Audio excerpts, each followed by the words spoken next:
Guys, today I am joined by Randy Couture, an absolute legend in the sport of MMA.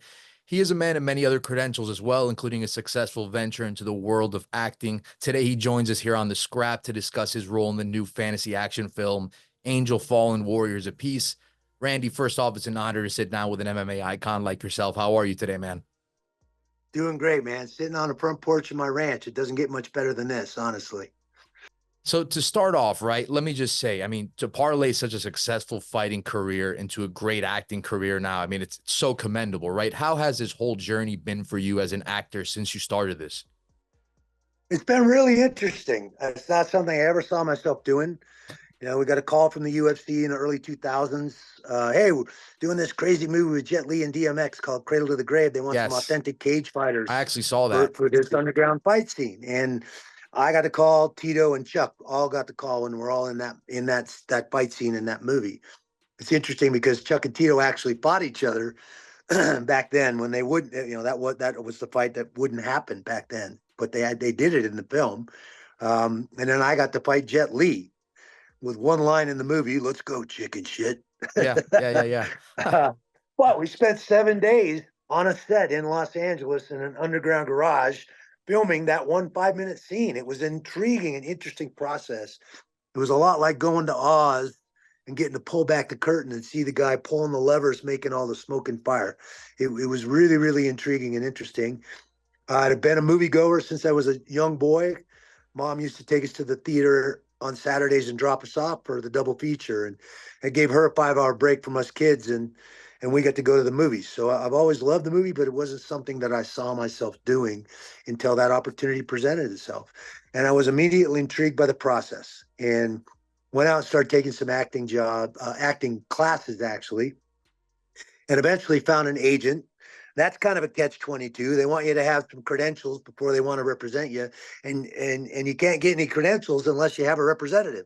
So Right. it's kind of a crazy world, but we managed to find our way, and I think I've done over 70 feature films now, and a Wow. plethora of TV shows and reality TV shows on top of that. So it's been amazing. Over 20 years and having a blast. Certainly a lot easier than getting punched in the face for a living. Yeah. I mean, what was it like to work with quality actors in this film, right? You had Denise Richards, Cuba Gooding Jr. I saw you mention your excitement in working with someone like Cuba, right? I know you guys don't have a scene together per se, but I Yeah. mean, what was that like? And was there anything you were able to learn from just, seeing people like that do what they do on a day-to-day basis?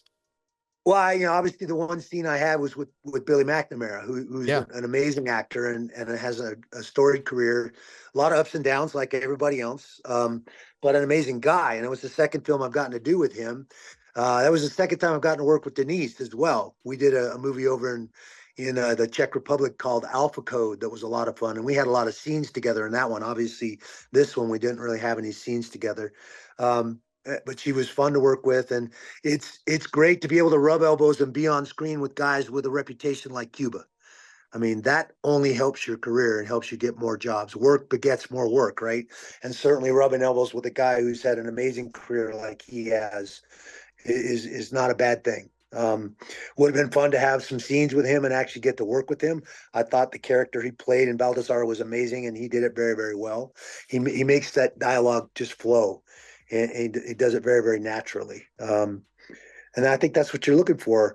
Obviously, Expendables is probably the biggest I've ever been attached to and been involved in, and the list of names, certainly in the action genre, for those films is remarkable.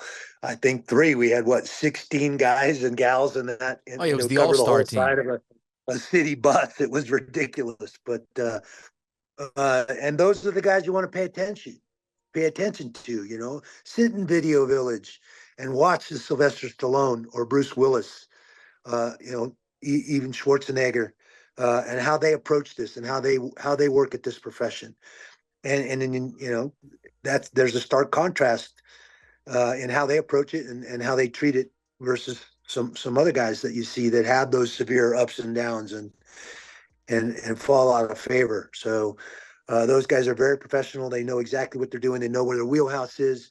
They show up on time, ready to go. All those things that translate certainly from athletics for me, and certainly the Army for me as well. Be diligent, be ready to go, be prepared. Uh, know exactly what you have to do and what your cues are and where everybody else is supposed to be so that you fit in and you're easy to work with. So let me ask you this, Randy. Playing in a supernatural thriller, right? Like Angels Fallen, right? You mentioned the Mm-hmm. Expendables already. How different is the character preparation for a film like this one compared to the Expendables, like you mentioned? Well, obviously, the Expendables was a huge property, and that took 3.5 months to shoot almost all of those films. 2.5 to 3.5 months. Yeah, It's a long process. Uh, Much bigger role. I'm playing a fairly small role in Angels Fallen. I like the role because of what this guy did and kind of who he was, and um, so a much bigger deal to be involved and be a lead is a whole different animal as well. I've gotten to play a lead in a few films too, where I mean you're in almost every scene. You're on set every single day from start to finish. It's a little bit different animal in those circumstances, but it's fun. It's interesting. Trying to find a way to relate to your character and tell the truth is what it's all about. If you're just out there trying to act, nobody's going to buy it. It's not going to work. So you have to tap into your own stream of experience in life and figure out a way to relate to that character and the things that he does in that imaginary situation. I mean, that's the director's job, right? Create this imaginary situation, but make it so believable that you can go out there and find a way to tell the truth. And that's the real challenge for me. We spent our whole lives as athletes boxing up our emotions and putting them to the side, not letting them get in the way of that training and what you set out to do. Now I want you to step in front of a camera and let all that stuff out. It's a weird thing and it's not an easy right. thing to do. Yeah, definitely a change of scenery for someone like you. When you're talking about the character, because you brought it up, right? Playing Marcus, are there any similarities between Randy Couture and Marcus from Angels Fallen?